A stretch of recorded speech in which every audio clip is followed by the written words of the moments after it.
আপনি ঘন ঘন চা পান করে শরীরকে চাঙ্গা করে তুলতেছেন, কিন্তু আপনি কি জানেন এই অতিরিক্ত চা পান আপনার শরীরে চাঙ্গা করার চেয়ে আপনার যে কী ক্ষতি করতে পারে? চায়ের মধ্যে থাকা ক্যাফেইন আপনার ঘুম কেড়ে নিচ্ছে, আপনার উদ্বেগ এবং উত্তেজনা বৃদ্ধি করে দিচ্ছে। এছাড়াও চায়ের মধ্যে ট্যানিন নামক একটি পদার্থ রয়েছে, যেটা আপনার দাঁতের ক্যাভিটি বৃদ্ধি করে এবং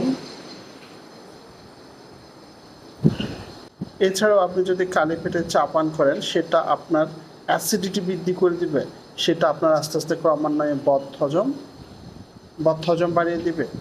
এছাড়াও চা আপনার শরীরের হাড় থেকে যে ক্যালসিয়াম বের করে দেয়, এটার পরে আপনার হাড় আস্তে আস্তে ক্রমান্বয়ে দুর্বল হয়ে যায়, এমনকি কিডনিতে পাথর পর্যন্ত তৈরি হয়ে যায়। যদি সুস্থ থাকতে চান, দৈনিক 2 থেকে 3 কাপের বেশি চা পান করা থেকে বিরত থাকুন।